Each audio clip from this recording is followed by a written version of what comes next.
Self-regulation in pharma, it's broken. Not because people are bad, but, well, maybe some of them are, but because the system stuck in 2005. In this episode of Off Label, I'm joined by the only person who could make compliance feel like a box office thriller, Rina Newton, to talk about the state of self-regulation, the rise in anonymous complaints, and why her upcoming event, the Code Clarity Conference, might just be the shot of truth the industry needs.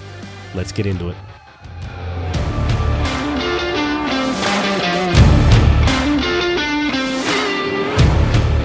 Okay, Rina, welcome to Off Label. For those of us joining for the first time, Rina is the person who made compliance cool. I never thought it could happen, but someone did. Rina, welcome. It's great to see you again. I mean, I love that intro. I'm going to steal that. Thank you, Steve. There's nothing fulsome about it. I still remember when I first saw you at a conference in Amsterdam last year, and you followed some wicked awesome AI tech, what's happening, what the future looks like thing. And next up, we've got Rina to talk about compliance. And I've gone, oh, that's a tough spot. And I think yours was received even better. And you had the whole audience engaged, because it is, whilst at the surface level, everybody seems to maybe perhaps dismiss it as something that's not interesting, but it is. There's a lot of rationales to why it's important, but there's also a lot of things, according to you, that isn't working that well. Is that right? That's exactly right. And I think you nailed it in one. On the surface, it can seem dull, dry, boring. And that's why I really love it, because you scratch a little bit deeper and you get the stories and the gossip and the investigation and the understanding.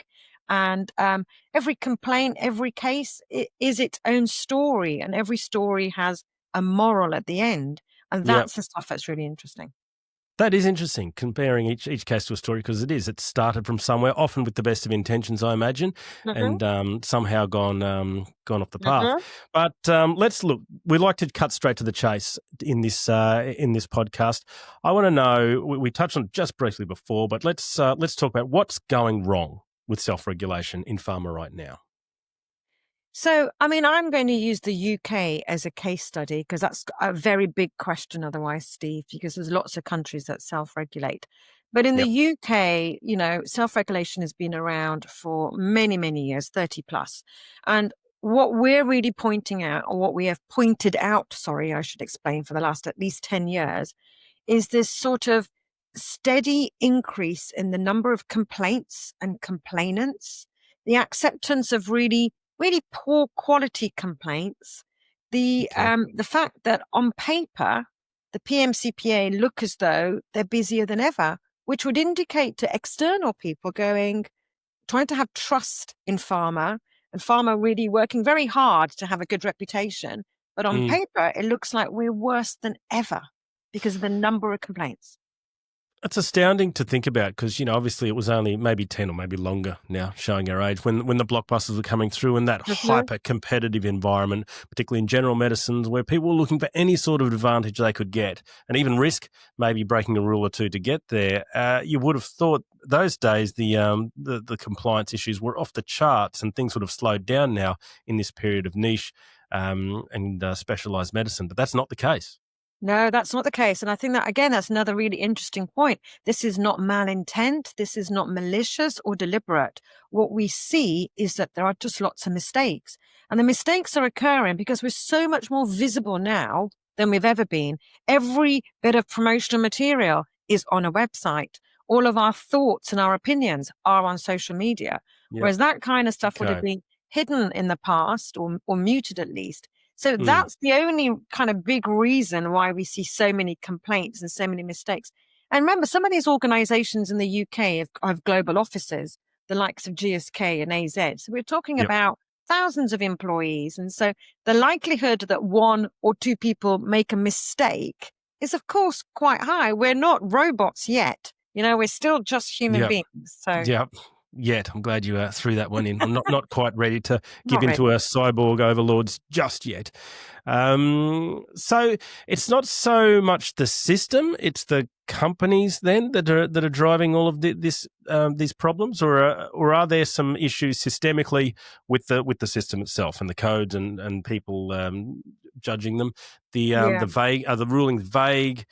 Delays making it harder to stay compliant. What issues are companies dealing with in that It's both instance? sides, I would say. I know that's not the best answer, but it is both. It's No. the system and the regulatory process that we have, but it's also companies. And that's why the theme of our conference is giving notice to the PMCPA, because it's tongue in cheek, but it has two meanings to it. Firstly, as an industry, we really got to pay notice to what the PMCPA are saying. We've got to stop the blanket training approach of everybody Yeah. on everything, because that's not where the risk is. So let's look at what they're actually saying about press releases on social media, what they're actually saying about content on websites. Some of this stuff has not changed for years and years. And yet, if Yeah. we don't target our efforts and we're not bespoke and specific, this is where people find compliance really dull and draining because Yeah. they're just You receiving get way too much of it. getting bogged On the down. flip side, giving notice to the PMCPA also means, why as an industry haven't we said, no, we want the body that self-regulates us to have no work to do? Why haven't we Wow. declared that that should be their objectives? They should be sitting, twiddling their thumbs. And we never drive that change for them. We're just quite happy to sit and wait for 120, 130 complaints a year. Yeah, wow. It's that would be a remarkable utopia if we could get to a position like that. And it's really hard to imagine why that mindset couldn't be adopted, because it's just such an obvious um, North Star sort of thing to aim for. Mhm. Is it because is it anything to do with trust? Is there a trust issue when it comes to self-regulation? And if there is, where is that breakdown occurring? So, every year at conference, we always look at the pattern and trends by looking at past cases. So we try and see who's complaining the most about pharma. Worryingly, would it be the healthcare professionals? Is it Yep. patients and the public? And yet we still see this trend that the biggest growing group year on year are the anonymous, non-contactable complainants. And there's just group of other could be employee, ex-employee, disgruntled employee. And so It's got actually, to be, doesn't it? interestingly, They're all the likely sort of they're, sources they're all you'd the think. likely suspects. And Yeah. it's really sad, I think, that an individual can't just approach a company and say, hey, I've seen this on social media. You might want to delete it. I mean, Yeah. I get in touch with pharma companies all the time. I have no trust issue that I know that someone's genuinely made a mistake. I tell them to take it down, they take it down. But there will be all sorts of people for all sorts of reasons who will feel like they'll bypass what seems reasonable and go straight to Yeah. PMCPA. And the Just issue, Steve, maximum damage. exactly, Mm. maximum damage. We have a complaint culture in the UK, which is Yeah. really sad as well. And the PMCP accept anonymous, non-contactable. There are lots of institutions that wouldn't accept that. For No, example, that's a the good point. MHRA. Indeed. Yeah, you raised some really interesting points there in terms of what's driving it. So it's for the most part, it's the trust from the industry seems to be there. But what's I have heard, there's mail on the words on the street about the current, PMCPA processes, their ability or lack thereof of keeping up with the complexity of today's pharma landscape. And Mhm. I certainly know, maybe not in the UK, but I can speak for other markets, companies are feeling a little bit hamstrung and bound to work within the guidelines that are ultimately hurting their ability to deliver better care in the Mhm. end. Is that something that resonates kind of over there with the PMCPA and Yeah, the people? absolutely. And I mean, in some respects, we're actually delighted because what it demonstrates is that individual companies are finally pushing back and saying, no, a really good example of what you've just described is medical education. We really suffer Yep. in the UK with independent or pharma medical education and allowing UK doctors to go to the same things as their European counterparts. So an example of industry pushing back means that the PMCPA themselves have said, we are now looking at the future of self-regulation. They know they need to modernize. They just don't quite know how. So there is a working group who's looking at that. Well, that's a great start. At least the cognizance needs to be there first before things can happen, and it's often in particularly in pharma or any other industry, as you would well be aware, that it's a huge big boulder to get rolling. But once you do start it, then you've got some opportunity to build the momentum from there. So yeah, fingers crossed from both of us on that number. So let's talk myths. I love the show Mythbusters. What do we have in the way of myths in the industry, or misconceptions about the code itself that you'd like to just shut the book on and shut it down right now? I'd say the biggest myth is not about a single aspect of the content of the code, but about the code itself. Our code is called the ABPI code, and people seem to believe that the PMCPA, who are the regulators of the code, own that code. And there's always been this false myth that we can't influence it, we can't affect it. It's whatever's in there is in stone. And I really think a lot of myth busting has occurred this year from companies not accepting the jurisdiction of the PMCPA, like Sandoz, to companies very successfully appealing the decisions of the PMCPA, like AstraZeneca, Bayer, and so on. So I think that's still a big myth, but we are chipping away at that slowly. That is good. I mean, I worked in the UK for several years before my understanding was changed from what you've just described. Righto, so we've talked myths. You're also from the UK, the home of Harry Potter and wizardry. If you had a magic wand and you could change one thing about how companies approach their compliance or approach compliance, what exactly would that be? What would you advise them to change in a puff? To change straight away. I mean, it's such a big question. I don't know how people whittle it down to one thing, but I would say basically it's this targeting. And I kind of mentioned it already. I think, when it comes to lack of knowledge or confidence or being innovative or pushing the boundaries, it all boils down to the more targeted we are in our understanding, our training, and our confidence, the further we will go. So we just need to stop the blanket approach, get my wand out and say to people, target your thinking, focus. Wonderful. That makes a lot of sense. So we've talked myth busting. We've talked you bringing the magic wand into play. So let's kind of pull it all together. And we're going to project ourselves 5 years down the track. And what, in your mind, does good self-regulation look like? What's the future, the utopic future, on top of everyone not wanting to cause trouble? How does it all? Is there any other element on top of that? And that's a really good point, that you raise, is that in no way am I trying to ensure that pharma never get any complaints and all the bad stuff they do is just not, they're not sort of taken into account for. What I'm trying to say is that there should be a system where all complainants are at least contactable, where you need to have tried to go to the company first to get them to change what they're doing. And if that doesn't work, you can escalate to the PMCPA, who are super transparent in showing companies what their workload look like. So if it looks as though they're doing a lot of, panel meetings about social media, you might want to just halt your social media campaign for a minute. Wait to see what those rulings say. So we want transparency. We want consistency in decision making. We want pharma to challenge more on the decisions. But ultimately, we want the PMCPA to work with pharma and not against pharma. It is not regulation. It is self-regulation. And yet they've adopted a system which is all about the stick, sadly. Yeah, that's the sentiment that's loud and clear. It seems to be in the industry with that relationship. So it's not a complete conversation nowadays in this industry without touching on AI and digital technology and engagement. How does the industry keep track and keep up with on this front? Yeah, it's the same as when. I'm old enough to remember when digital wasn't a thing, and we all had to go and get a little bit more savvy on what does IP stand for and, how does geographical targeting work. You have to educate yourself. You can't just be someone in the corner who's going to whine about AI. You've got to do a little bit of research yourself, talk to your agencies. I always say your agencies can be your best friends.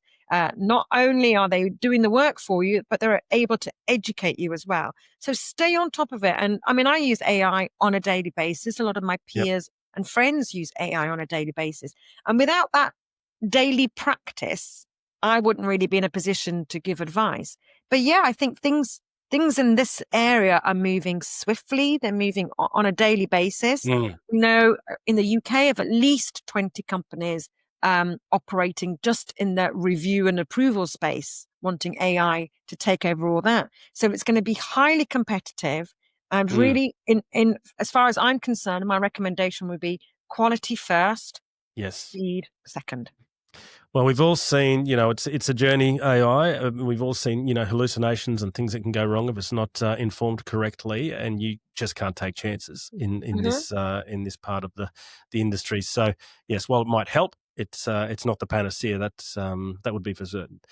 It brings us to the next part of the call, actually, and one I'm really looking forward to, because we touched briefly on your wonderful performance at the conference in Amsterdam last year, and I bought in. I bought all the stock on Rina and Code Clarity, and went to the actual conference itself, the Code Clarity conference in the UK in London last year, and I thought it was magnificent. It's such a great group, a gathering that you bring together of really forward-thinking, similar thinking about what can be done and wanting change and working. And that's sort of when you get all those same types of personalities in the room, all working towards a similar goal, that's when really interesting conversations tend to take wing.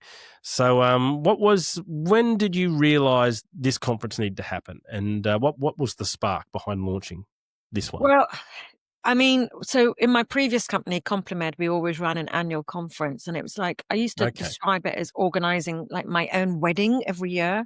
It takes an immense amount of effort and, time and energy. And a few weeks before, I'm always saying, to my business partner and my team, I'm never doing this again. Big shout out to Jean, by the way. Sorry, can't be here. Absolutely. Great lady. My co-founder, co-partner in crime, etc. So we always have the same conversation, and it's the day or the evening of the conference, as you know, Steve. We go out for dinner, we kind of have a debrief, and the next day, it's always like, no, we need to do it again. So it's always quite early on, and we are never short of ideas. Never short of ideas for conference. You've just mentioned it to like akin to planning your own wedding, but I can't speak personally to this, obviously. But what you've just explained is kind of like what I understand childbirth is like. Afterwards, it's like no, and then a little bit of let's do it again. It's the worst thing ever, but I'm going to do it again. Yeah. I mean, it's really good fun in many respects. The awards, talking to all the panelists. I mean, I love doing all of that, but I hope people appreciate that it's just an immense amount of work that has to happen for this. Even putting the patterns and the trends report together at the beginning of the morning, we are wading through a year's worth of cases and data to get to that story for our clients. And it takes you away from your day-to-day business and your other activities that you use to pay your bills and these sorts of important things as well. So, for those who do attend and who are out there, it is a Herculean effort that conference organisers go to as a side element to their business, and you should always be well supported. People should always support these things because it's coming from a place to make a true difference and truly help. So, speaking about what's happening at the event, what kinds of formats or sessions will delegates be in for in this particular year? And what's the theme? We have tried so many different formats and styles and speakers and so on. So it's really lovely that every year we kind of just mix it up. Jean and I get very bored very easily. So this year is a little bit different to last year. We're putting on, we always have our State of the Nation talk in the morning. And I think that goes down really well, which is putting it all in one place. Exactly. Until people can see, well, who is the worst and why we're the worst and what are the worst areas? You've got to dispel all those myths at the beginning of the day. That's what really makes the rest of the day work.